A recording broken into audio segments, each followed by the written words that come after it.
Terakhir sekarang bab keempat.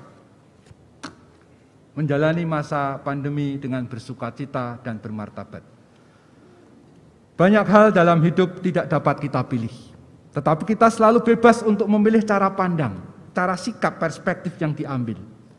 Marilah kita memilih cara pandang untuk melihat segala sesuatu sebagai berkat, bukan sebagai kutuk. Orang yang punya kemerdekaan hati, itu berbuah sukacita adalah profil orang yang bermartabat dan akan sanggup berpartisipasi dalam mewujudkan masyarakat yang semakin bermartabat. Kunci dan akar untuk semua itu adalah perjumpaan dengan Tuhan. Perjumpaan dengan Tuhan, persatuan dengannya, menjadi makna paling luhur dari martabat manusia menurut pandangan gereja Gaudium et Spes artikel 19. Bagaimana cara hidup yang bermartabat dan bersukacita pada masa pandemi ini? Ada 3 cara hidup atau spiritualitas. Pertama, hidup yang penuh syukur. Hidup yang penuh syukur bukan hidup yang sekedar nerima nasib, ya wis piye meneh bagaimana lagi. Tapi secara teologis hidup penuh syukur itu selalu berpangkal dari pengalaman akan karya Allah yang telah mengasihi dan menyelamatkan umatnya sejak dahulu hingga sekarang. Bagi umat Kristiani, hidup penuh syukur itu mengalir dari Ekaristi. Ekaristi berasal dari kata Eukaristia Yunani, artinya pujian syukur. Nah, kalau gereja menyatakan Ekaristi sebagai sumber dan puncak hidup seluruh umat Kristiani, maka semangat penuh syukur semestinya menjadi puncak gaya hidup orang Kristiani. Normalnya orang Kristiani selalu bersyukur, tidak mengeluh. Paus Fransiskus berkata, kata pertama yang ingin saya ucapkan pada halaman 59 adalah sukacita. Jangan menjadi manusia yang sedih. Seorang Kristiani tidak dapat sedih. Jangan membiarkan dirimu jatuh dalam keputusasaan. Hidup penuh syukur dapat berupa hidup yang sangat sehari-hari atas apa yang ada di sekitar kita. Santo Fransiskus dari Asisi dapat bersukacita atas roti yang keras di depannya, atau hanya memuji Allah hanya karena angin semilir sejuk yang membelai wajahnya. Hidup penuh syukur juga terungkap dalam keberanian kata kita untuk mengatakan cukup, untuk tidak berlebihan. Doa Bapa kami mengajari kita doa yang cukup itu. Berilah kami rezeki hari ini, bukan berilah kami rezeki 7 turunan, tapi berilah kami rezeki hari ini. Salah satu bidang yang dapat memberi rasa syukur dan sukacita adalah seni. Mengenal banyak seni, seni suara, musik, drama, film, seni pahat, lukis, puisi, dagelan, cak lontong atau apa, banyak sekali itu. Seni menyapa rasa, seni menembus jiwa, seni itu mengangkat suksma. Bisa menikmati seni, itu penting untuk bisa hidup penuh syukur. Hidup yang penuh syukur bukanlah spiritualitas penghayatan yang muncul begitu saja. Sikap hidup yang penuh syukur hanya mengalir dari hidup batin yang bersumber pada kedekatan dengan Tuhan. Maka perlu doa yang terus-menerus dan mendalam, mengkhususkan waktu untuk Tuhan, terutama dengan kontemplasi, bila mungkin untuk orang Katolik adorasi Ekaristi. Santo Yohanes dari Salib juga mengajak kita bertekun dalam doa tanpa mengabaikannya.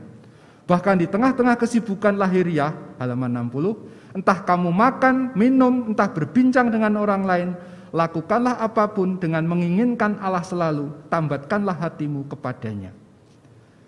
Poin yang kedua, hidup yang suka berbagi. Hakikat kehidupan sebenarnya terletak pada semangat berbagi. Matahari berbagi sinarnya. Kita bisa ada di ruangan ini, ada banyak orang berperan serta juga yang telah menyiapkan itu semua. Semangat berbagi, kalau tidak ada, hidup ini berhenti. Ekaristi adalah perayaan Allah yang berbagi. Tidak hanya berbagi roti, berbagi hidupnya. Karena roti itu yang kita terima dalam Ekaristi adalah soma, artinya tubuh Kristus. Yang berintikan isinya adalah seluruh misteri hidup Yesus sendiri. Menerima Ekaristi sama saja menerima hidup Allah yang dibagikan. Hidup yang suka berbagi juga menunjuk martabat seseorang yang sudah sadar bahwa hidupnya dimungkinkan karena anugerah Allah melalui alam dan sesamanya. Maka mentalitas konsumerisme, hedonis, individualis tidak akan memberi kegembiraan kepada kita. Sebab fokusnya egoisme. Paus Fransiskus berkata, kalau kita hanya memerhatikan kebutuhan kita sendiri, kita menghukum diri kita sendiri untuk hidup dengan sedikit sukacita. Budaya gotong royong yang ada di masyarakat kita lebih-lebih pada masa pandemi ini sangat mengagumkan dan saya sangat gembira dengan ini. Bagaimana kita masyarakat yang sedang ada yang isoman, tetangga langsung mensuplai segala yang dibutuhkan. Gotong royong sangat dihidupi dalam masyarakat kita. Solidaritas juga sangat hidup di masyarakat kita. Ini bagi saya adalah menghidupi hidup yang suka berbagi. Hidup berbagi bukan hanya bidang material saja. Tidak semua orang punya harta yang melimpah. Tapi bisa berbentuk yang lain, perhatian, waktu, tenaga, saran, kadang senyuman, berbagi cerita lucu untuk memecah suasana. Dan jangan dilupakan berdoa. Berdoa pun merupakan cara berbagi, memohon bantuan Tuhan untuk mereka yang kita doakan. Itu pun berbagi. Terakhir yang ketiga, hidup yang dinamis dan terbuka. Hidup ini terus bergerak dan berubah. Usia kita selalu bertambah dari hari ke hari. Dinamika perubahan itu ternyata melekat pada hakikat kita di dunia ini. Perhatikan tubuh kita. Tubuh manusia itu terdiri atas triliunan sel yang setiap menitnya jutaan sel itu mati dan digantikan sel baru. Justru karena perubahan dan pergantian sel inilah kita masih hidup. Kita tidak pernah ada dalam diri kita yang sama setiap saat.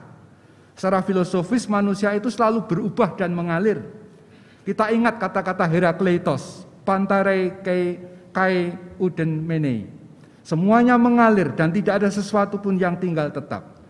Kita juga tidak pernah dalam waktu yang sama. Seperti kata-kata Latin tempora mutantur nos et mutamur in illis. Waktu berubah dan kita juga berubah dengannya. Begitu pula kita tidak pernah ada di tempat yang sama, sebab bumi berotasi dan terus mengitari matahari, terus bergerak. Itulah sebabnya diri kita itu selalu berubah. Maka kalau kita mau menjalani hidup dengan bahagia dan sukacita, kita harus dinamis, harus terbuka. Seperti dalam evolusi yang dapat bertahan hanyalah makhluk yang selalu dapat menyesuaikan diri. Bukan yang berbadan besar kayak dinosaurus. Tapi binatang kayak yang jelek ya, coro itu ya, kecoa atau coro itu kan jelek ya. Itu malah awet sejak dulu sampai sekarang. Begitu pula kita kalau mau menjadi penyintas dalam masa pandemi, kita harus berani dinamis, berubah, fleksibel, lentur terhadap berbagai perubahan alam dan komunitas sosial. Sambil berani memilih apa yang paling baik untuk ketahanan hidup kita, baik fisik, psikis, dan rohani kita. Dari perspektif teologis, segi dinamisnya sebenarnya merupakan partisipasi dalam sejarah keselamatan Allah yang selalu mencakup 3 dimensi, masa waktu lampau, hari ini sekarang, dan masa depan. Termasuk misa online ini kan juga sifatnya darurat, karena misa online sendiri tidak pernah bisa menggantikan misa offline atau langsung di gereja, tapi dapat diterima dengan baik karena situasinya darurat. Nah, kita harus menyesuaikan itu semua. Gereja baru sungguh terwujud kalau kita semua sebagai umat hadir di sekitar altar. Segi dinamisnya kehidupan itu juga menjadi dimensi eskatologis, yakni dimensi yang menempatkan kita dalam tegangan antara keselamatan Allah yang sudah terlaksana dalam diri Kristus dan kepenuhannya di akhir zaman. Santo Yohanes Paulus II bahkan menyebut segi eskatologis ekaristi itu justru menuntut kita, menyadarkan kita akan keterlibatan aktif nyata konkret umat Kristiani sebagai warga dunia. Umat Kristiani harus menginjak bumi, mendarat dan benar-benar terlibat dalam gerak perjuangan bangsa negara kita, NKRI kita. Maka akhirnya selesai sudah pidato saya. Sekarang saya tinggal mengucapkan ucapan terima kasih